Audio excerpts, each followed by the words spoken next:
Hello. Hello.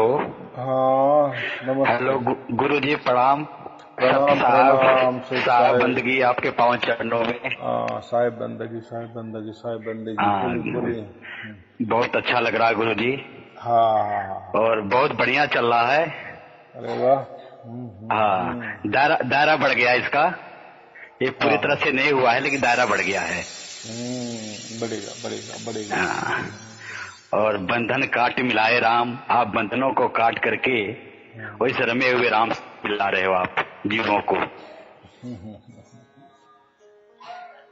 देखो, ऐसा है, आपका ही भाग्य है।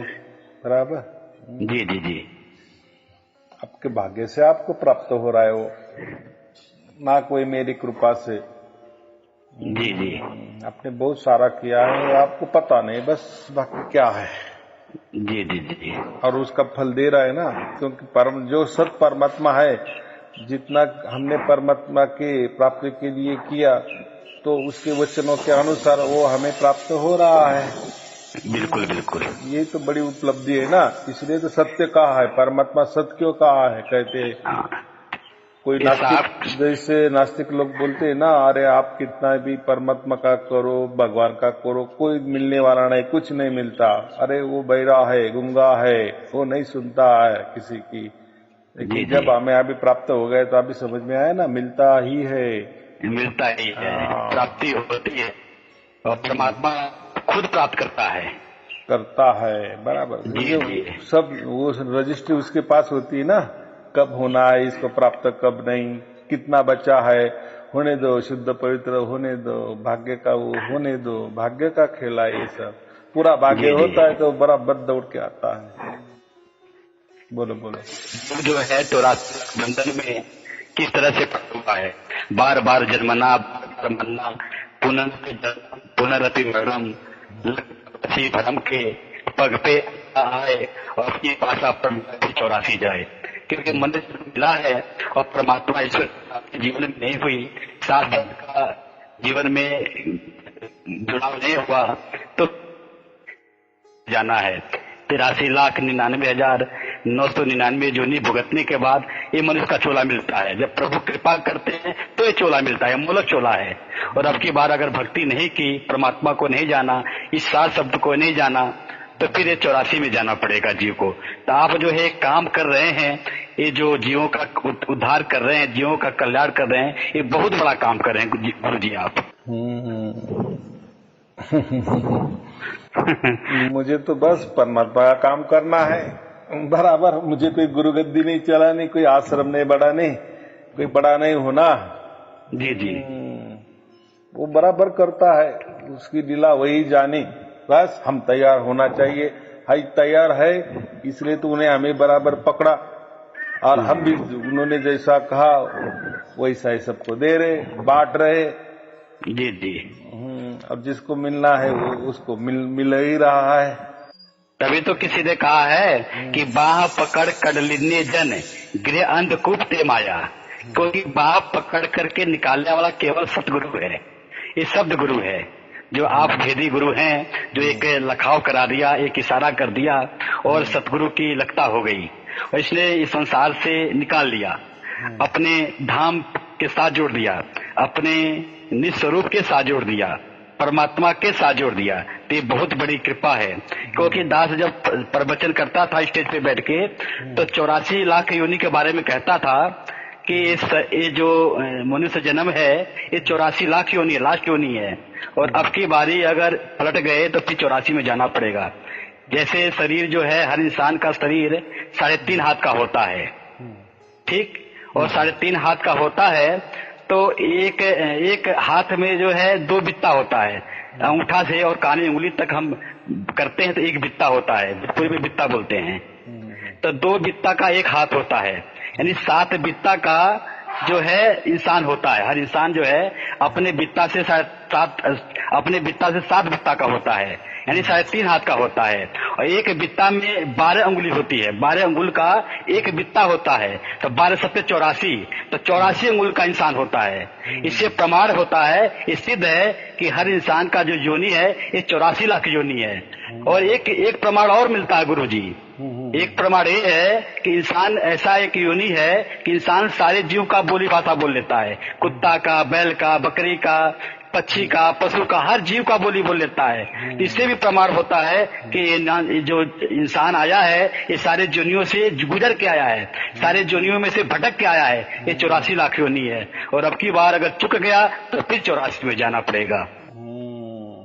ये बात बराबर है। बहुत सारे लोग ऐसे कहते हैं कि हम मनुष्य रहते हैं, कभी प्राणियों में नहीं गए। मैं फिर उनको यही कहता हूँ, एक काम करो, आप 24 घंटों में जितने भी जागृति में रहते ना या स्वप्न में भी जाते हैं, तो देखो आपका मन आपको क्या क्या करवाने लगता है।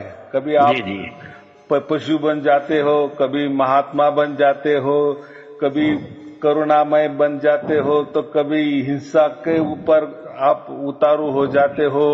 तो ये अलग अलग जो प्राणियों के स्वभाव आपके अंदर कैसे उतरते हैं फिर? जी जी हाँ, तो एक्चुअली में मनुष्य का जो स्वभाव है वो प्रेममय है ना, करुणामय है। वो क्यों नहीं फिर दिखता? फिर क्यों एक दूसरे को मारने के ऊपर उतारू हो जाते हैं? बराबर, क्यों दूसरे का मुझे चाहिए इसमें ये उतरते? जैसे प्राणी कैसे झगड़ा करते हैं, जैसे दो कुत्ते होते हैं, उनको भाकरी डाल दो तो कैसे झगड़ते हैं, वो भाग लेता है उसको, तो ये भागने वही टुकड़ा जो होता है भाकरी का, ये भागने को करते, यानी दोनों में झगड़ा चलता है। वो भाकर तो बाजू में रह जाती है, बराबर। तो ये ऐसा क्यों? तो हमारे अंदर ये जितने भी प्राणी है ना, तो उसके स्वभाव के अनुसार हम रहते हैं, चलते हैं। हाँ, तो ये होता ही है, यानी हम उनके अंदर गए हैं, यानी हमारा जन्म हो चुका है, तो थोड़ा वो रह जाता है हमारे अंदर।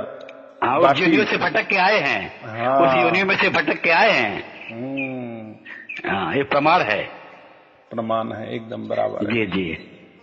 और ये जो एक काम आप कर रहे हो ऑनलाइन के माध्यम से, जो हम ये गुरुवाणी है, जो इसको हम सुन रहे हैं, तो इससे जो है बहुत सुख मिल रहा है। और एक तो शास्त्र शब्द की प्राप्ति हो रही है, और संतों की सेवा से अन्य प्रकार के सुख हैं। लिखा भी ऐसे ही है कि 5 बार गंग जाए, 12 पंच प्रयाग नहाए, तैसे पुण्य होता है एक संत के नलाए का। अगर 5 बार कोई गंगा गया हो, और 5 बार कोई जमुना गया हो, 5 बार कोई प्रयागराज गया हो, और एक संत को, जो संत है, जो शास्त्र शब्द को जानने वाला है, अगर उसको स्नान करा दिया जाए श्रद्धा से, तो वो फल प्राप्त हो जाता है। फिर आगे भी कहा कि संत को पिलाए पानी भाव कर कुरुक्षेत्र, संत को पिलाए पानी भाव कर कुरुक्षेत्र, अश्वमेध यज्ञ होते संत के पिलाए का। अगर संत को कोई श्रद्धा पूर्वक 1 गिलास पानी पिला देता है, तो जैसे अश्वमेध यज्ञ किया जाता था, घोड़ा छोड़ा जाता था, उस घोड़े को कोई पकड़ता था, और पकड़ने के बाद जो है कि लड़ाई होती थी, फिर जीतता था तो अश्वमेध यज्ञ करता था। लेकिन उसका अगर फल प्राप्त करना है तो किसी संत को 1 गिलास पानी श्रद्धा पूर्वक पिला दो तो फल प्राप्त हो जाएगा। फिर आगे भी कहा कि सत मंदिर कंचन के उसार दिने, सत मंदिर कंचन के उसार दिने, तैसो पुण्य होते गुरु शब्द के बिठाए का। अगर 7 सोने का महल मंदिर बना के कोई दान किया हो, और किसी के पास हो ही ना वो समर्थ और उसका फल प्राप्त करना है, तो एक भी गुरुवाणी किसी के हृदय में आप बैठा दो, वो हृदय में बस जाए, 7 शब्द की प्राप्ति जीवन में हो जाए, तो उसका फल स्वतः प्राप्त हो जाता है। फिर आगे कहा कि 20 बार साधु दर्शन किया काहू, 20 बार साधु दर्शन किया काहू, तैसो पुण्य होत पग चाप के सुलाए का। अगर 20 बार कोई सतगुरु का दर्शन किया हो, जो शरीर में भेदी गुरु है, अगर कोई 20 बार दर्शन किया हो और कोई एक बार भी न किया हो, अगर कुछ संत का, जो संत किया है दर्शन, उसका पांव चाप करके उसको सुला देते हैं, उसकी सेवा कर देते हैं, तो वो फल प्राप्त हो जाता है। तो संत के सेवा में कितना बड़ा फल है, कितना बड़ा सुख है, कितना बड़ा आनंद है। तभी तो कबीरदास ने कहा कि तीर्थ नहाए एक फल, संत मिले फल चार, सतगुरु मिले अनेक फल, कहे कबीर विचार, कहे कबीर विचार। तो मेरे साहब, आप बहुत बड़ा काम कर रहे हो, रूह गदगद हो जा रही है, रूह आनंद हो जा रही है मेरे साहब, बहुत बड़ा काम कर रहे हो आप। बराबर जी, बराबर है, एकदम बराबर बात की। सब लोग समझ रहे हैं। और कैसा है, कोई ये ऐसा ट्रिक नहीं है कि थोड़ा सा पहले लोगों को कैसा लगता है कोई ऐसा चमत्कार होना चाहिए, जैसे जादूगिरी होती है ना, फिर लोग उसके ऊपर ज्यादा भरोसा रखते हैं।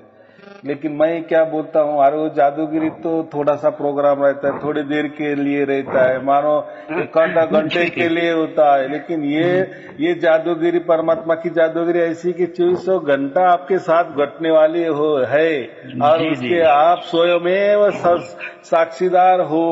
और क्या चाहिए, बाहर से लोगों को नहीं समझ में आ जाएगा कि आपके साथ क्या घट रहा है और आप परमात्मा के साथ हो, ये तो नहीं समझ, ये तो चमड़ी वाले आंखें है सब लोगों की, उनको तो नहीं समझ में आएगा। लेकिन आप खुद साक्षी हो ना, जी जी, बस वही काफी है। बाकी लोगों को क्या करना है और क्या लेना देना है, क्योंकि हम अकेले आए, अकेले जाने वाले, अकेले का हिसाब होने वाला है, बस।